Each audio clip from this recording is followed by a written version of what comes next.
오늘 새벽 주님 앞에 나와 기도한 우리 성도님들께 오늘 13절 말씀인가요? 이제는 내가 너희를 구원하여 너희가 복이 되게 하리니. 우리에게도 복이 되게 하시는 그런 귀한 하나님의 은혜가 넘치길, 또 오늘 하루 그런 하루를 살게 되길 주님의 이름으로 축복합니다. 네, 오늘 함께 읽은 스가랴 8장, 물론 다 읽은 건 아니죠. 1절부터 13절까지만 읽었는데 이 스가랴 8장의 말씀은 절망의 자리에서 그 희망을 선포하시는 하나님의 음성이다라고 이렇게 이야기를 해요.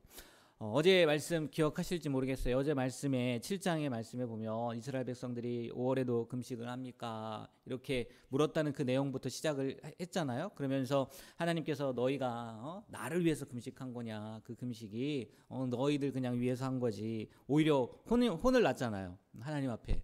근데 오늘 말씀은 어제 그 7장의 말씀과 완전히 바뀝니다. 분위기가.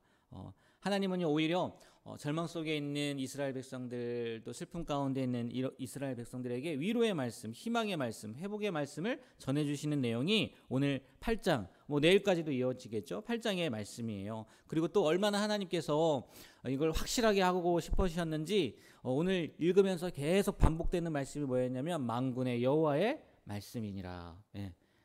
한 장에요. 지금 13절까지밖에 안 읽었는데도 5번인가가 나와요. 만군의 여호와의 말이니라. 그만큼 하나님께서 이렇게 만들어 주시겠다는 그 확답을 보여주시고자 하는 의도겠죠. 이 말씀이 어떤 백성들에게 주어진 말씀이냐면 어제도 이야기했지만 스가랴서에서 계속 나오는 거죠. 바벨론 포로에서 돌아온 백성들, 그리고 성전 재건을 하는 그런 가운데 있는 그런 백성들에게 주신 메시지잖아요. 근데요, 온지 꽤 시간이 지났음에도 불구하고 성전은 완공되지 않고, 또 그들의 형편, 어떻게 보면요, 이들이 큰 도전을 갖고 온 거잖아요. 그렇지 않습니까? 바벨론 포로에서 보낼 때 완벽해서 온 거겠습니까? 그렇지 않아요. 예. 그렇지 않다고요. 황폐된 땅에 온 거란 말이에요. 그리고 자기들이 개척한 거 아니겠습니까? 한마디로 말해서. 그리고 그런 힘든 상황 가운데 있었단 말이에요.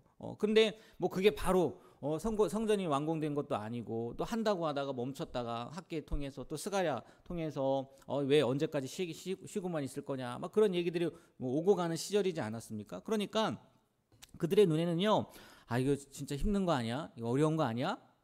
그런 마음들이 있었을 거란 말이에요. 그런데 오늘 6절 말씀 보세요. 하나님께서 6절 말씀 한번 볼까요? 6절. 예. 만군의 여호와가, 다 같이 한번 읽어볼까요? 만군의 여호와가 이같이 말하노라. 눈에는 기이하려니와 내 눈에야 어찌 기이하겠느냐. 만군의 여호와의 말이니라. 아멘. 사람의 눈에는 힘들 수 있단 말이에요. 근데 하나님께는 뭐라고요? 기이하겠느냐? 기이하겠다는 거예요? 기이하지 않다는 거죠. 하나님에게는 아무런 문제가 되지 않는다는 거예요. 그러면서 하나님의 계획에 대해서 선포하시는 거죠. 오늘 이 말씀을 통해서요, 우리도 마찬가지일 것 같아요. 절망적인 현실 가운데 있다면, 어려움 가운데 있다면, 이 하나님의 회복, 그게 사람들에게는 기이하거니와 나에게는 기이한 일이 되겠느냐? 70년이나 안 됐고, 또 와서 지는다고 하더니 그냥 실망해갖고 짓지도 못하고 있고, 그런 절망 가운데 빠져 있지만, 사람의 눈에는 그게 힘들게 보이겠지만 하나님의 눈에는 그게 힘들다고요? 안 힘들다고요? 안 힘들다고요. 예. 오늘 우리 절망 가운데 있는 우리 성도님들이 혹시 계시다면 하나님의 회복과 약속의 말씀을 붙잡는 귀한 하루가 되길, 또 우리 인생이 되길 주님의 이름으로 축복합니다. 예, 우리가 그걸 어떻게 확인할 수 있냐면요, 보세요. 2절요, 하나님께서 이렇게 선포하시잖아요. 만군의 여호와가 이같이 말하노라. 내가 시온을 위하여 크게 질투하며 그를 위하여 크게 분노함으로 질투하노라. 보통 이 질투한다, 그래서 분노함으로 질투한다 그러면 이거 되게 안 좋은 이야기 아니야? 그렇잖아요. 분노함도 있고 진노도 나오고 막 그러니까. 근데요, 이게요, 하나님이 말씀하시는 이 질투가 단순한 시기, 분노가 아니라 그 사랑하는 대상을 향한 열정적인 마음이란 말이에요. 어제도 표현했잖아요. 쫓아가는, 끝까지 쫓아가는, 더 쉬운 말로 추격하시는 하나님의 사랑이에요. 추격하시는. 하나님이요, 얼마나 우리를 사랑하시면 끝까지 추적해가지고요, 그 사람을 뭐 하려고 하는 거예요? 돌이키려고 하는 거예요. 바꾸려고 하는 거예요. 근데 물론 이 말씀의 의미는 하나님께서 마치 이런 거죠. 한 남편이 한 아내를 사랑한단 말이에요. 그러면 그 남편이 뭘 생각하겠습니까? 내가 이 아내를 이렇게 사랑하는 만큼 그 아내도 날 뭐 해주길 바라겠어요? 사랑해주길 바라는 거 아니겠습니까? 하나님의 마음이 이렇다는 거예요. 하나님이요, 분노한다, 진노한다 이렇게 표현이 되어 있지만 그만큼 이스라엘 백성들에게 뜨거운 사랑을 가지고 계시다는 거예요. 그러니까 죄를 지은 백성임에도 불구하고 그래서 포로 가운데 갔지만 어떡합니까? 다시 돌려보내고 돌아오게 하고 또 뭐 또 짓게 하십니까? 성전도 짓게 하시는 거예요. 하나님은요, 그들을 회복시키고자 하는 그 불타는 열망을 가지고 계셨다는 거고, 그것을 표현하는 말씀이 이 2절 말씀이고, 또 오늘 말씀을 통해서 회복하시겠다고 약속하고 계시다는 거예요. 보세요. 4절부터 5절 말씀 한번 보세요. 4절 5절. 다 같이 한번 읽어볼까요? 만군의 여호와가 이같이 말하노라. 늙은 남자들과 늙은 여자들이 다시 앉을 것이라. 다 나이가 많으므로 저마다 손에 지팡이를 잡을 것이요 그 성읍 거리에 소년과 소녀들이 가득하여 거기에서 뛰놀리라. 아멘. 여러분 생각해 보세요. 황폐한 땅에 왔고 아무것도 없을 것 같은데 지금 하나님께서 뭐라고 얘기하냐면 그 성읍 거리에 물론 그 위에 늙은 남자들, 늙은 여자들 있지만 그 사람들도 또 뭐라고 얘기하냐면 다시 앉을 것이라고 얘기하잖아요. 거기에다가 그 성읍 거리에 소년과 소녀들이 가득하고 뛰어놀 거라고 얘기하는 거잖아요. 현실과는 전혀 다른 상황으로 하나님께서 바꿔주시겠다는 그 말씀이라는 거예요. 전쟁으로 인해서 또 황폐해진 그 땅, 아마 노인도 아이도 자유롭게 거닐 수 없었을 수도 있었을 거란 말이에요. 그런데 그걸 다 끝내시고 이제 평화로운 나를 만들겠다, 평화롭게 하겠다. 늙은이도 이 앉는다는 얘기가 그런 의미가 있다는 거더라고요. 존경받는다는 얘기, 평안하게 살게 된다라는 얘기, 그런 얘기가 있더라고요. 그리고 아이들이 뛰는다는 얘기는 그만큼 생명력이 넘친다는 거 아니겠습니까? 그만큼요, 하나님께서 이 약속하시는 그 회복의 약속은요, 단순히 성전만 재건되고 성전만 다시 짓는 게 아니라 우리 모든 삶의 영역 가운데에서 하나님께서 생기도 주시고 평안도 주시고 회복도 주시고 안전도 주시고 위로도 주시고 이 모든 것을 주시겠다는 하나님의 약속이라는 거예요. 우리의 삶 가운데요, 이런 하나님의 약속이요 선포되어지고 또 펼쳐지게 되길 주님의 이름으로 축복합니다. 네, 그래서 서두에 그렇게 말씀드렸던 거예요. 절망 가운데 있는 사람들, 힘든 우리 성도님들 가운데 오늘 하나님이 그게 바뀌어지는 게 너희들에게나 기이한 일이지 우리에게, 나에게 기이한 일이겠느냐, 이렇게 되묻는 그 하나님의 음성이요 우리에게도 들렸으면 좋겠어요. 10절 말씀을 보면요, 그 상황에 대해서 이야기하잖아요. 이날 전에는 사람도 삭슬 얻지 못하였고 짐승도 삭슬 받지 못하였으며 사람이 원수로 말미암아 평안히 출입하지 못하였으니 내가 모든 사람을 풀어 서로 치게 하였느니라. 그런데 11절 12절 말씀해 보세요. 11, 12. 다 같이 한번 읽어볼까요? 만군의 여호와의 말씀이니라. 이제는 내가 이 남은 백성을 대하기를 옛날과 같이 아니할 것인즉 곧 평강의 씨앗을 얻을 것이라. 포도나무가 열매를 맺으며 땅이 산물을 내며 하늘은 이슬을 내리리니 내가 이 남은 백성으로 이 모든 것을 누리게 하리라. 아멘. 이 모든 것을 누리는 축복이 우리에게도 있게 되길 소망합니다.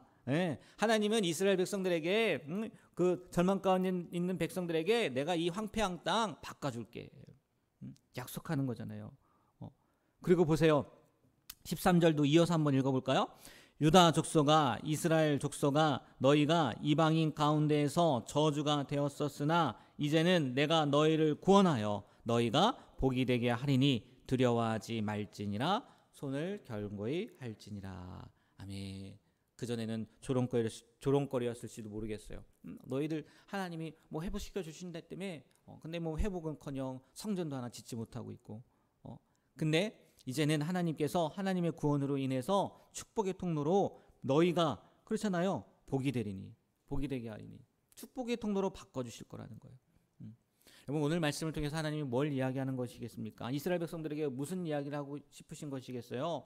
하나님, 나는 과거에 심판을 했지만 그 다 잘못 때문이죠. 너희를 심판했지만 이제 어제 말씀처럼 회개하고 돌아올 때 그 금식이 참된 금식이 되고 하나님을 예배하는 예배가 참된 예배가 되면 그 모든 불행을 복으로 바꿔줄 수 있는 사람이 아니죠. 신이 나다. 내가 그렇게 할 거다 라고 지금 하나님께서요, 만군의 여호와의 말씀이니라. 몇 번을 얘기했다고요? 5번을 얘기해요. 5번을. 내일까지 이어지는 이 8장 전체를 보면은 8번이 나온다고 하더라고요. 8번이. 여러분, 오늘 스가랴 8장 1절부터 13절까지의 말씀은요, 하나님의 약속이 결코 헛되지 않음을 선포하는 말씀이에요. 하나님은요, 불타는 사랑으로 우리의 삶을 회복시켜 주실 것이고, 이스라엘 백성들에게 회복을 약속했던 것처럼 우리의 삶을 회복시켜 주실 것이고, 슬픔을 기쁨으로 바꾸시는 분이 우리가 믿는 하나님인 줄 믿습니다. 오늘 우리는 이 약속의 말씀을 믿고 순종하는 삶을 살았으면 좋겠어요. 그러면 하나님께서 이렇게 회복의 역사를 시작하실 때 우리가 하는 일이 해야 될 일이 뭐냐? 물론 말씀에 순종하는 거죠. 근데 오늘 말씀에 비추어 보면 13절 마지막에 하나님께서 우리에게 뭘 요구하시냐면 너희는 손을 견고히 하라고 해요. 손을 견고히 하라. 무슨 얘기겠어요? 낙심하지 말고 내 약속 붙잡고 믿어라. 내 약속 붙잡고 뭐 하라고요? 믿어라. 그렇게 하나님께서 말씀하시는 거예요. 여러분, 이 하나님의 마지막 권면처럼 손을 견고히 하는, 하나님의 약속을 믿음으로 붙잡고 하나님이 주실 놀라운 회복을 기대하는 우리 복된 하루가 되길 주님의 이름으로 부탁드립니다. 기도하겠습니다. 사랑과 은혜가 풍성하신 하나님 아버지, 이 새벽 저희들을 주님의 품으로 인도하시고 스가랴 8장의 말씀을 통해 회복과 소망의 메시지를 듣게 하시니 감사드립니다. 절망 속에서도 우리를 향한 불타는 사랑을 잊지 않으시고 평화와 기쁨의 날을 약속하시는 주님을 찬양합니다. 주님, 우리의 삶 가운데 포로된 것과 같은 절망과 슬픔의 자리들이 있습니다. 그러나 오늘 말씀을 통해 이 모든 것을 회복시키시고 우리의 눈물을 기쁨으로 바꾸시는 주님을 신뢰합니다. 주님의 약속을 굳게 붙잡고 낙심하지 않는 견고한 믿음을 허락하여 주시옵소서. 오늘 하루의 삶 속에서 하나님의 회복의 역사를 경험하게 하시고 우리의 가정과 일터가 주님의 평화로 가득하게 하여 주시옵소서. 예수님의 이름으로 기도합니다. 아멘.